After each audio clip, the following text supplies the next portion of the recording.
Hello बिजापुरियन, अब तक इस शाही मंदी का शाही जायका आपने नहीं लिया है तो अभी विजिट करें। सिर्फ 1499 में जैसे आंत लोग खा सकते हैं। पर पर्सन सिर्फ 187। Only at B grand family restaurant.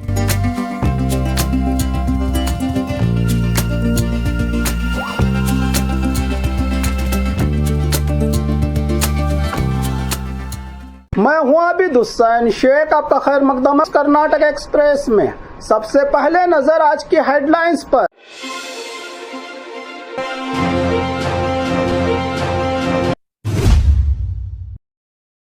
MNREGA का नाम बदलने पर कांग्रेस का बड़ा आंदोलन, कानूनी लड़ाई और सड़क पर उतरने की तैयारी।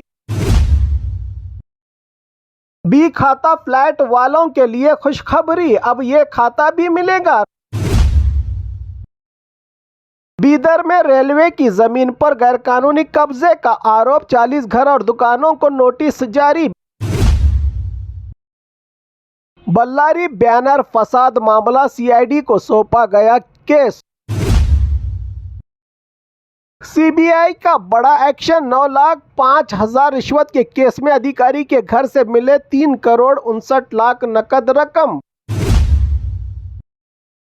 जमीन का मुआवजा मिलने में देरी, अदालत के हुक्म पर हासन डीसी की गाड़ी सीज।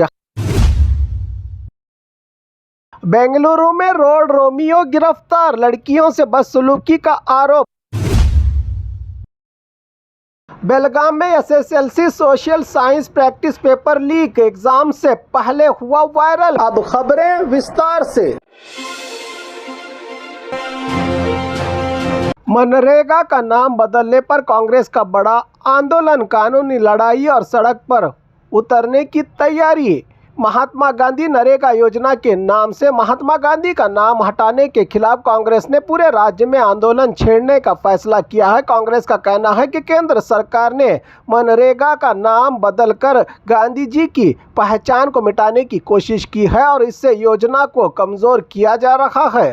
कांग्रेस एक तरफ कोर्ट में कानूनी लड़ाई लड़ेगी, दूसरी तरफ सड़कों पर उतरकर विरोध प्रदर्शन करेगी। 26 जनवरी से राज्य भर में तालुका लेवल पर पदयात्रा शुरू होगी। उप मुख्यमंत्री डीके शिव कुमार ने कहा कि इस मामले में अदालत का दरवाजा खटखटाया जाएगा। राज्य सरकार महात्मा गांधी नरेगा को पुराने नाम से बहाल करने के लिए दबाव बनाएगी। वहीं दूसरी ओर बीजेपी और जेडीएस भी कांग्रेस के आंदोलन के जवाब में अपनी रणनीति तैयार कर रही है। दोनों दल आज प्रेस कॉन्फ्रेंस कर अपना पक्ष रखेंगे। इस मुद्दे पर राजनीति तेज हो गई है और आने वाले दिनों में ये मामला राज्य भर में आंदोलन का रूप ले सकता है।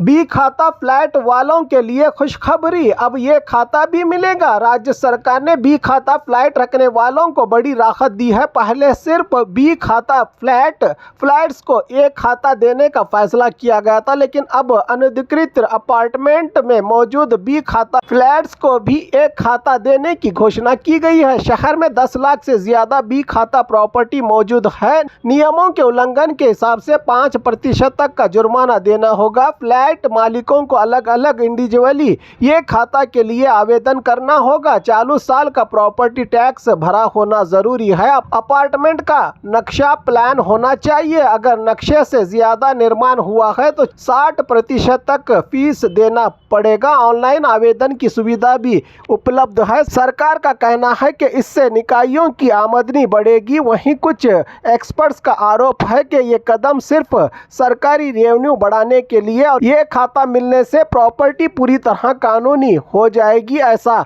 मानना गलत है। अब देखना होगा कि इस फैसले से आम फ्लैट मालिकों को कितनी राहत मिलती है। बीदर में रेलवे की जमीन पर गैरकानूनी कब्जे का आरोप, 40 घर और दुकानों को नोटिस जारी। बीदर शहर में रेलवे विभाग की जमीन पर गैरकानूनी कब्जे का मामला सामने आया है। जांच के बाद अधिकारियों ने बताया कि केएबी के पास गुल्लर हवेली सर्वे नंबर 31 की जमीन रेलवे की है, जिस पर गलत तरीके से घर और कमर्शियल दुकानें बना ली गई हैं। नोटिस दक्षिणी मध्य रेलवे सिकंदराबाद डिवीजन की ओर से कुल 40 घर और दुकानें एनक्रोचमेंट की जद में है। 30 दिसंबर 2025 को ही अंतिम नोटिस जारी, समय पर जगह खाली न करने पर कार्रवाई की चेतावनी दी गई थी। रेलवे अधिकारियों का कहना है कि तय समय सीमा तक जमीन खाली नहीं की गई तो कानूनी कार्रवाई और तोड़फोड़ की जाएगी। नोटिस के बाद इलाके में लोगों में चिंता का माहौल बना हुआ है। मीडिया रिपोर्ट से मिली है ये जानकारी। बल्लारी बैनर फसाद मामला सीआईडी को सौंपा गया के सोमवार से जांच शुरू होने की संभावना। बल्लारी में बैनर लगाने को लेकर हुई हिंसा के मामले को राज्य सरकार ने अब सीआईडी को सौंप दिया है पूरा मामला। इस घटना से जुड़े कुल 6 मामलों में से 4 केस सीआईडी को ट्रांसफर किए जा रहे हैं। ये चारों केस बल्लारी के बुरुसुपेटे पुलिस थाने में दर्ज थे। केस फाइल कल या परसों सीआईडी को सौंपी जाएगी। सोमवार से सीआईडी टीम बल्लारी पहुंचकर जांच शुरू कर सकती है। बाकी 2 केस एट्रॉसिटी एक्ट से जुड़े हैं। स्थानीय डीसीआर पुलिस थाने को दिया गया है ये चार्ज। ये फसाद 1 जनवरी को प्रेम कुमार जनार्दन रेड्डी के घर के सामने बैनर लगाने के दौरान हुई थी। सरकार का कहना है कि सीआईडी इस पूरे मामले की हर एंगल से ट्रांसपेरेंसी जांच करेगी। राजनीतिक आरोप प्रत्यारोपों के बीच अब इस केस की गहराई से जांच की जाएगी और जल्द चार्जशीट दाखिल करने के डायरेक्शन भी दिए गए हैं की जानकारी होम मिनिस्टर जी परमेश्वर से मिली है। सीबीआई का बड़ा एक्शन। 9,05,000 रिश्वत के केस में अधिकारी के घर से मिले 3,59,00,000 नकद रकम। बेंगलुरु में सीबीआई ने central power research institute CPRI के ज्वाइंट डायरेक्टर राजा राम मोहन राव चन्नू के घर पर छापा मारा। ये कार्रवाई 9,50,000 रुपये रिश्वत लेने के आरोप के तहत की गई थी। छापे के दौरान सीबीआई को इनके घर से 3,59,00,000 रुपये नकद मिले। इसके अलावा अमेरिकी dollar, Hong Kong dollar, Singapore dollar, euro, चीनी युआन, मलाइशियन रंगट और इंडोनेशियाई रुपया जैसे विदेशी करेंसी भी रिकवर की गई है। सोने के जेवरात और कई अहम डॉक्यूमेंट्स भी सीज किए हैं सीबीआई के मुताबिक आरोप है कि राजा राम मोहन राव ने सुधीर ग्रुप ऑफ कंपनी को बिजली के सामान की जांच रिपोर्ट में फायदा पहुंचाने के बदले ये रिश्वत ली थी। इस मामले में सुधीर ग्रुप के डायरेक्टर अतुल खन्ना को भी गिरफ्तार किया गया है। सीबीआई ने जांच तेज कर दी है और आमदनी से ज्यादा कमाई के एंगल्स की भी जांच जारी है सीबीआई की ओर से। जमीन का मुआवजा मिलने में देरी, अदालत के हुक्म पर हासन डीसी की गाड़ी सीज। हासन जिला में किसानों को मुआवजा न मिलने पर कोर्ट ने सख्त कदम उठाया है। आलूर तालुका के भक्तरावली गांव के किसानों ने यगची नाला योजना के लिए अपनी जमीन दी थी, जिसके बदले 11,22,000 रुपये मुआवजा देना था। एडमिनिस्ट्रेशन को अदालत का हुक्म आए 2 साल गुजर गए, लेकिन किसानों को अभी तक रकम नहीं मिली। इसी देरी पर कोर्ट ने हासन के डिप्टी कमिश्नर की सरकारी गाड़ी सीज करने का हुक्म दिया। अदालती फैसले पर कार्रवाई करते हुए स्टाफ ने गाड़ी सीज कर ली। इस घटना के बाद एडमिनिस्ट्रेशन में हलचल है और किसानों को जल्द इनका परिहार मुआवजा मिलने की उम्मीद जताई जा रही है।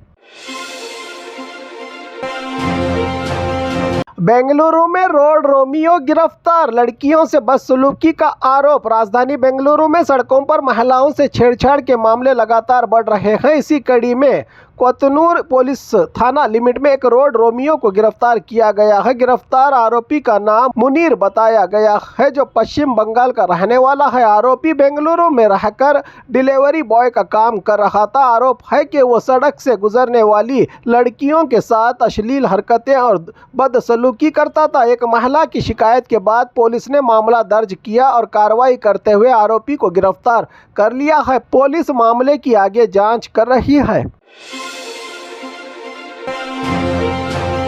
बेलगाम में SSLC social science practice paper leak, exam से पहले हुआ वायरल। बेलगाम के एग्जाम सेंटर से 2026 SSLC practice social science paper leak हो गया है। ये पेपर डेटा एसएसएलसी के इंस्टाग्राम अकाउंट पर वायरल हुआ है, जिससे स्टूडेंट्स और पेरेंट्स में चिंता पैदा हुई है। शिकायत है कि पिछले साल भी पेपर लीक हुआ था और एग्जाम बोर्ड ने वक्त रहते कोई कार्रवाई नहीं की। लीक होने वाले पेपर में बेलगावी सेंटर का बारकोड मौजूद है, जिससे ये पुष्टि होती है कि पेपर इसी सेंटर से आया है। स्टूडेंट्स ने लीक पेपर को देखकर एग्जाम से पहले ही तैयारियां शुरू कर दी हैं, जिससे एग्जाम सिस्टम और टीचर्स के लिए मुश्किलात बढ़ गई हैं। शिक्षा विभाग और पुलिस पर क्रिटिसाइज हो रहा है कि वो वक्त रहते कार्रवाई क्यों नहीं कर रहा है। ये मामला बार बार होने वाले एग्जाम चैलेंज की तरह सामने आया है। अब बोर्ड को ये तय करना होगा कि असली और फेक पेपर का फर्क साफ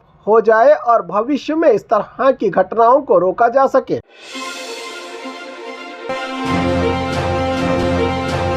और खबरों के लिए देखते रहिए कर्नाटक एक्सप्रेस।